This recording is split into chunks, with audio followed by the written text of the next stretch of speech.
Welcome to today's Explainer.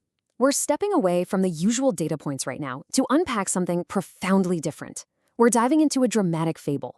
This is a deeply somber, honestly almost gothic tragedy about the total downfall of rigid pride and the absolute limits of pure logic. It's a story that attempts to map out the very architecture of the mind, and it asks a terrifying question.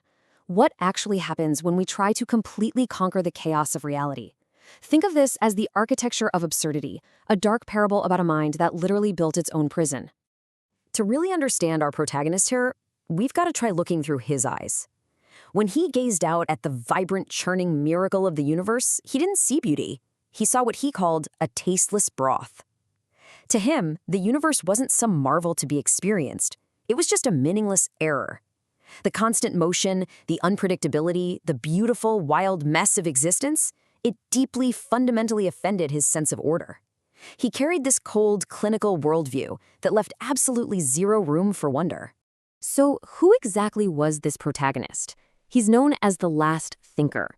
Picture him standing at the very beginning of the mind's domain, acting as this mythological creature made entirely of pure, cold intellect.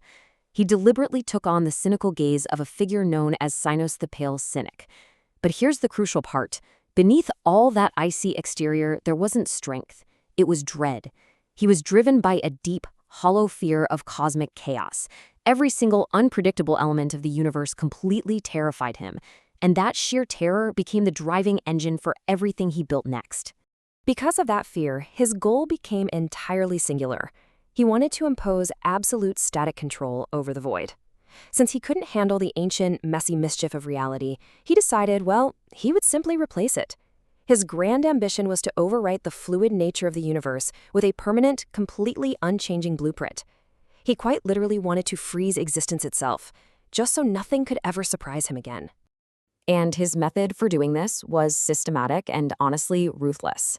First, to actually manifest this grand vision, he forged a pretty dark alliance with the creed of the mind, which represents the id. This was a primal, survival-driven impulse that demanded a final, terrible sense of order. Second, working together, they authored what they called the creed of the cosmic mind. Think of it as an unforgiving philosophy designed to be an immutable master architecture. But to keep that architecture standing, they needed an enforcer. Enter the truth-telling monster. This represents the superego. This entity was brought in specifically to brutally enforce the rigid stasis that the last thinker so desperately craved. And how did it pull that off? By providing what the source text brilliantly describes as Apollonian gaskets and gilded cages of logic. These were heavy, suffocating geometric structures, and they were required to bind the fluid spirit of reality. The truth-telling monster essentially clamped down on anything wild or unpredictable, permanently locking the universe inside a rigid logical grid. But here is where we hit the profound internal despair of our fallen architect. The tragic irony of this whole fable is that the last thinker actually succeeded. He won. But in doing so, he found himself completely isolated in a tomb of his own making. He got exactly what he asked for, a void of frozen perfection. Sure, there was no more chaos, no more messy motion, but there was also absolutely no life. He became a trapped prisoner inside his own flawless dead creation, left utterly alone with nothing but his cold intellect. Now, as you might guess, a universe just cannot remain frozen forever. Eventually, from those deeply suppressed depths, something emerged.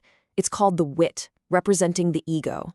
And the wit didn't arrive with some competing philosophy or a brilliant counterlogic. No. The wit was an unpredictable force, wielding the unbinding power of the absurd, using it like a literal divine weapon. This is where the whole story shifts.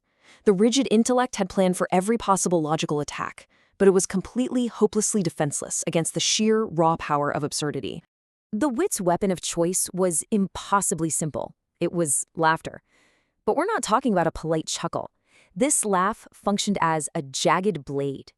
Imagine the sound of it striking incredibly quickly and violently, just slicing right through the architect's heavy, oppressive silence.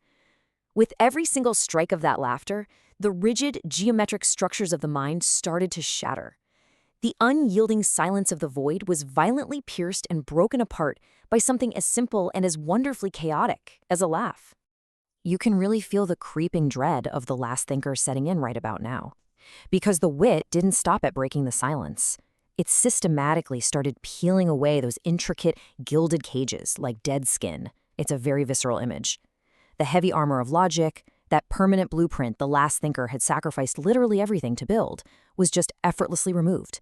All those protective barriers were stripped away in an instant, totally exposing the panicked vulnerability of the cold intellect underneath. And that brings us to the absolute core conflict of our fable. On one side, we have the rigid logic of the gilded cage. It's static, it's unchanging, and ultimately it's dead.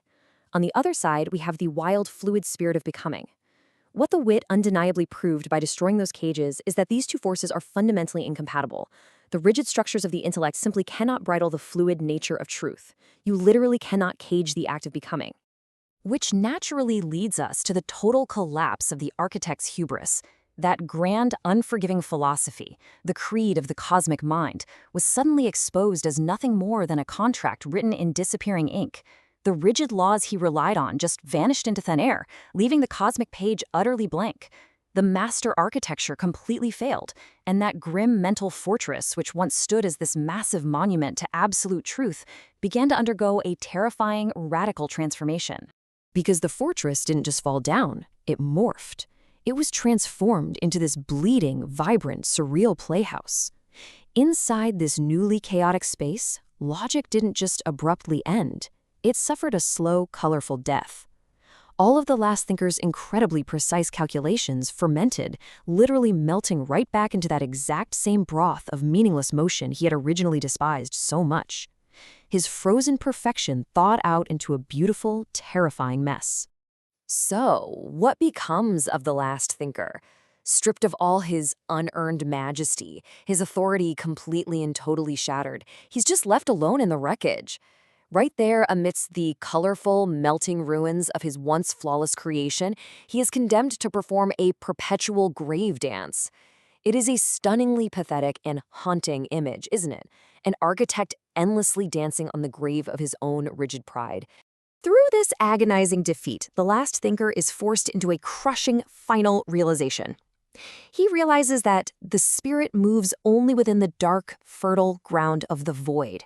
He learns, obviously far too late, that the chaos and the darkness he was so terrified of weren't errors that needed fixing. They were actually the very soil required for existence. Life and truth simply cannot grow in the frozen perfection of logic. They desperately require the dark, messy, unbridled void. Which leaves us ending today's explainer on a rather haunting question. Can the spirit of becoming ever truly be caged?